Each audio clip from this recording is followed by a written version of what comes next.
Hi, I'm Lisa. Welcome to my glass studio. Today I want to show you how to make dichroic dragonflies. Everyone loves dragonflies. They are so beautiful and they're docile and they are a sign of spring and summer and just wonderful to have around. So, I love dichroic, so of course I'm going to use a whole bunch to make mine. So I've made this pattern, which you'll be able to get free on my website, and I cut it up and I took the paper pieces and I glued them on glass with a glue stick. And I'm going to cut out 3 dragonflies because 3 is a wonderful number, an odd number. You always want to do things in odd numbers because it makes a little bit of tension that makes things more interesting. So I'm going to go ahead and cut these out. I've got this pretty dichroic I'm going to use for the body of this 3rd dragonfly. And I'm going to use it on this pretty deep blue color. This other body is on this dark green color, so that's going to be really pretty. And then over here, I have a whole bunch of little pieces that we nipped up with mosaic nippers, and this is what we're going to use to cover the wings. So I'm going to start by cutting out the clear base. Let's see, I'm going to cut this one this way. I like to divide the glass into, smaller pieces first to make it more manageable, and this way I'm just dealing with, an individual shape as opposed to a whole bunch of pieces. And let's see, let's move this out of the way. Here I have my dustpan. I'll go ahead and put that in there. There we go. That's one wing. Cut this other one out. So I'm going as close to the paper as I can without running into it. And what I did, rather than make a whole bunch of patterns, I made one pattern. All right, come on now. Oh, it doesn't want to go. I have to use my other pliers. I cut out one paper pattern, I glued it on the glass, I peeled it off and I glued it on the glass 2 more times, so I didn't have to do that much paper cutting. Saved a little time.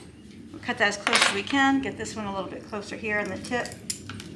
There we are, got our wings. I did number the pieces, so it's a little easier to put back together. And I'm not being super exact here. Just kind of getting close. There we are. Throw the other wing there. Cut this wing. Oops, come here.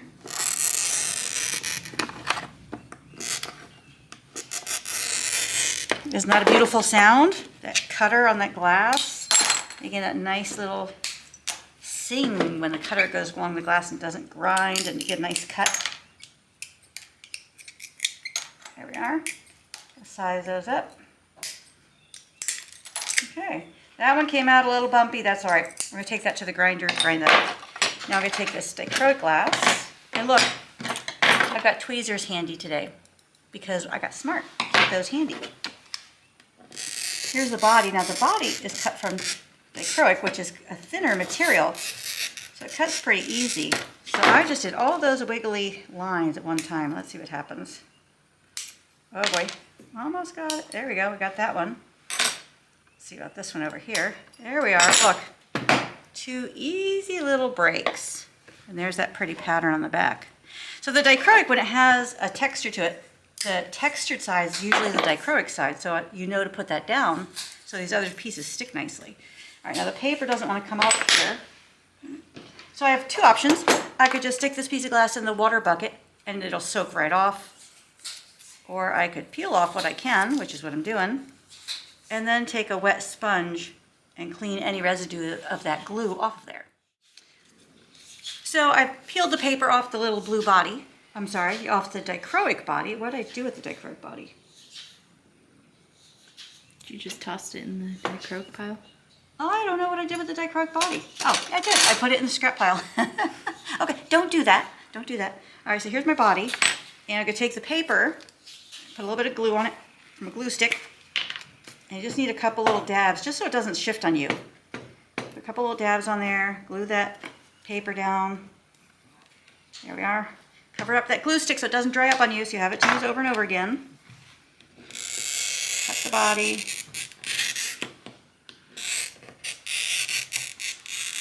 I ran into the paper a little bit on that one side, so let's see if it's going to work for me or not. Gently squeeze. Let's try this direction. There we go. Perfect. Okay, we got our little body. All right, I'm going to take the blue body. Let's see how this dichroic looks on top of it. Ooh, look how pretty that is. It goes from kind of a pink, see the blue, now I got that on top. Dichroic tends to show really nicely on a darker color. So when I was looking for a green for the other one, I had a lighter green and a darker green, and I decided to use the darker one because I thought it was a little more vibrant. So I'm not going to grind the dichroic. We're going to leave that here. I'm just going to let that fit the way it does. I'm going to take the 4 wings of the body to the grinder, grind them, then we'll bring them back and we'll assemble the dragonfly.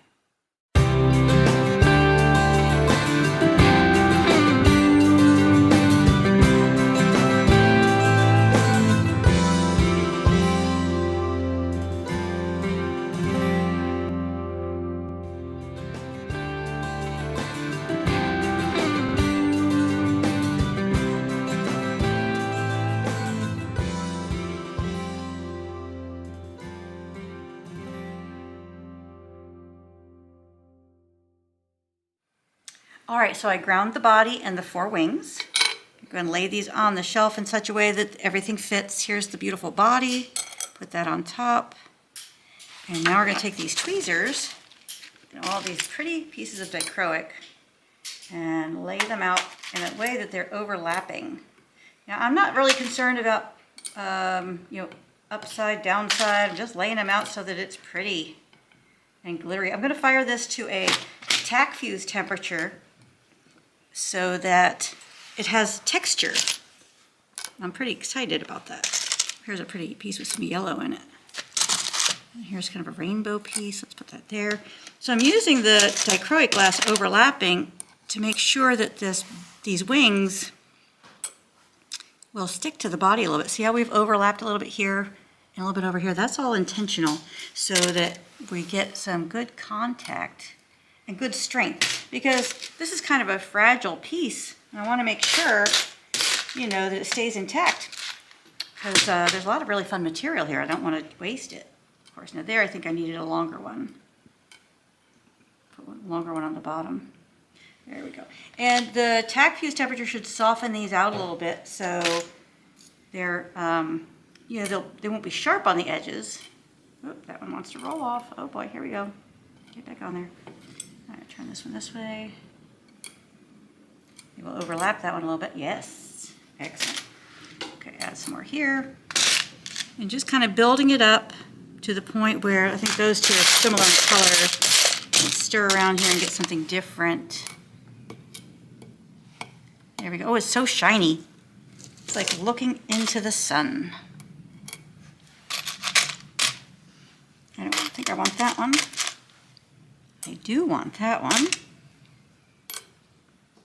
I'm going to turn this one over because I think the shape works better this direction.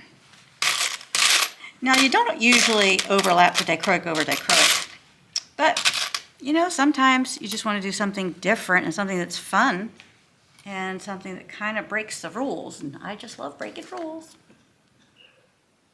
So we've got 2 wings pretty well together. This one piece keeps wanting to fall off. So maybe we just put them over here instead. Take them out of that mix. Now here's one with a nice square bottom. That looks good there. Ooh, and here's one with some dots on it. Ooh, fun. I'll try that over here for a little bit of a pattern. I haven't used too much of that pattern on this yet, so that's going to be kind of fun. Let's see, we need to kind of fill in this little spot right here. There we go. Need sort of a triangle over there. This one maybe. Yes. Ooh. Right. So when you have tweezers, it's nice to have ones that are kind of pointy, because these pieces tend to be a little bit slippery. And they want to kind of slip out of your fingers. Whereas if you got the tweezers with oh, look, that one has little hearts on it. Isn't that so cute? I don't know that I want to use that. But what the heck, right? Well, let's do it. Okay, now here we need to overlap a little bit to make sure we have some strength on this particular wing. There we go. Over here, I think it could use a little bit more. We'll go ahead and add a little more there. All right, we'll go ahead and fill out this wing.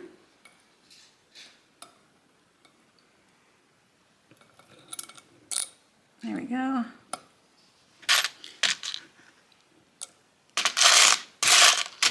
Oh, let's just take this nice big piece and make some headway there, really fill in some spots. Put that there.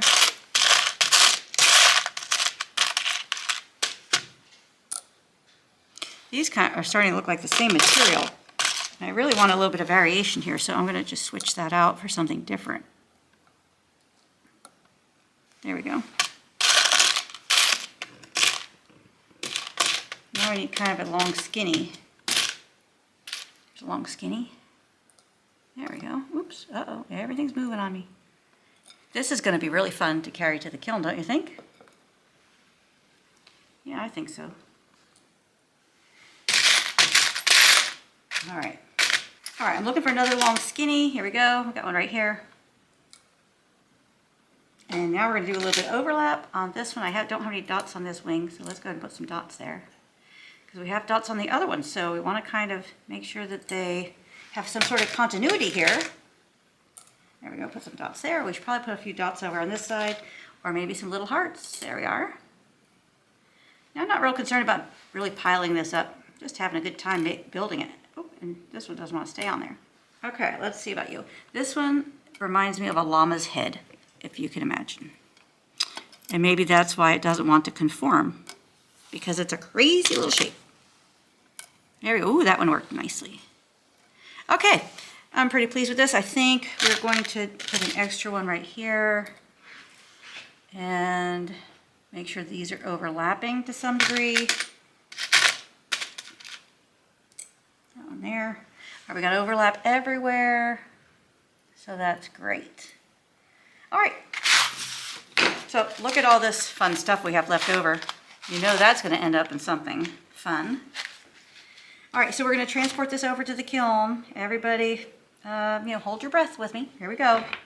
All right, hey, so far so good. All right, here we go.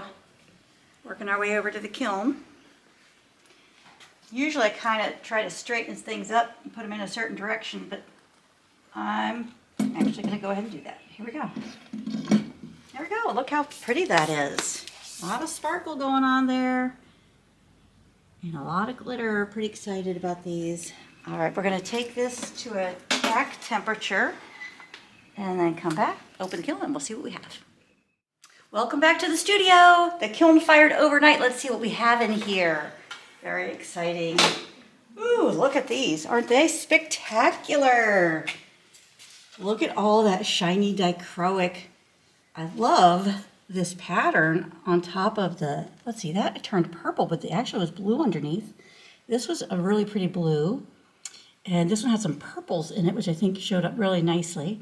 And then this one, the dichroic, was on top of a piece of a deep green. Really, really, really, oh, I'm really loving the way these came out. You see that? Oh, look how pretty. Oh gosh. So it's like, I did a tack fuse, and I made sure I overlapped some pieces here, which is a little odd for the design, but I'm very pleased with the strength of it. It looks like it's nice and sturdy, so I'm pleased with that. Let's go ahead and take these others out. Ooh, look at that, all that pretty shine. Isn't that just awesome? Wow, so I think, I wasn't sure where I was going to take these at this point, but I believe I want to slump them and give them a little bit of contour so that, look how pretty this is. Ooh. That beautiful? I love the purple. So that was a spirit glass with dichroic coating on it. So, and I used some different textures. Some of the dichroic, the coating is up, some is down. I didn't really plan it. I just kind of laid them on there. And then at the end, after I put it in the kiln, I added a few more pieces just to make sure it was really bulky and strong.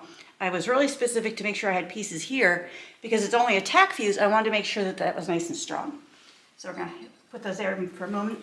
Take this shelf out. Just lean it over here for a minute. Take these posts out, and so I'm going to bring in some slumping molds. These are 6-inch wide square molds, and I think I can fit 2 of them side by side in this kiln. Yes, I can. And then the idea is to put the dragonflies on the molds this way.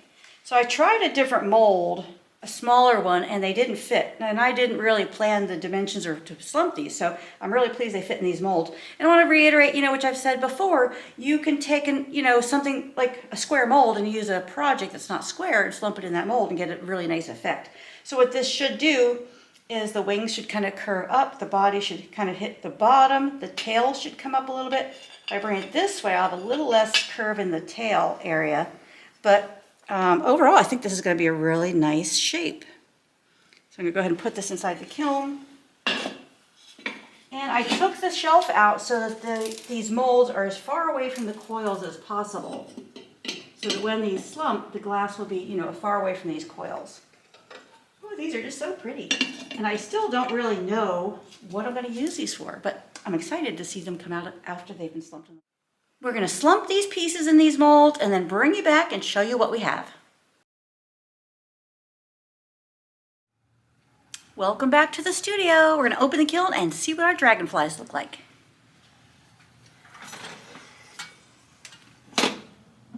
So these guys have been slumped in these 3 6-inch square molds. Got some nice shape to them. I'm really thrilled with the way these came out. Lots of color, lots of texture. Let's go ahead and pull these out. Look how pretty this is. All that beautiful texture. Lots of color, some pattern in there. Really fun. Let's take this one out. Oh my gosh, this one's got the green to it. A little bit of a sliding there, that one piece of glass, but that's fine. And it got a little bit of heart pattern here and some of this pink right there and the pink there. Really loving that. Pretty, so cool. And then there's the other one. Now both of these two were done on the same, the dragonfly body is both blue on those, but this one came out kind of blue-green and that one came out purple. So that's kind of one of the fun things about dichroic is it'll, pick up some of the color that it's on, but also add color to it. Look here, that dichroic on top with the nice kind of silky finish there. And then some of these other pieces are kind of smooth looking. Ooh. Just loving this. Check these out, right? Look how pretty. Not quite sure what I'm going to do with these yet. I have some ideas, but for today's purposes, I consider these a wonderful success. I'm really thrilled with the way they came out. Thanks for joining me. Hope you enjoyed learning how to make these dragonflies and that maybe you make some for yourself. You could also use the same kind of concept for making butterflies or ladybugs or hummingbirds or bumblebees. Any sort of little thing you want to make that would be a nice decoration for your garden or maybe your table, or maybe incorporate these into some plants or put a stick on them, or work them into a piece of art and then glue them on. Great lot of different options for these, so I'm looking forward to seeing what you do with them. So thanks for joining me. Please follow and like and subscribe to my YouTube channel. Love that. Then you'll get all my new videos as soon as they come out. You'll get notified and you get to watch them and enjoy them, over and over again. Also, please consider becoming a premium video member. We'd love to have you. We have exclusive content just for members, full-length project courses that have step-by-step instruction, video instruction, pattern ebook with full-size patterns, firing guides, color pictures, material list, everything you need. You can go ahead and join my membership on my website, so please check that out. And enjoyed making these with you. It was fun hanging out. And until next time, happy fusing.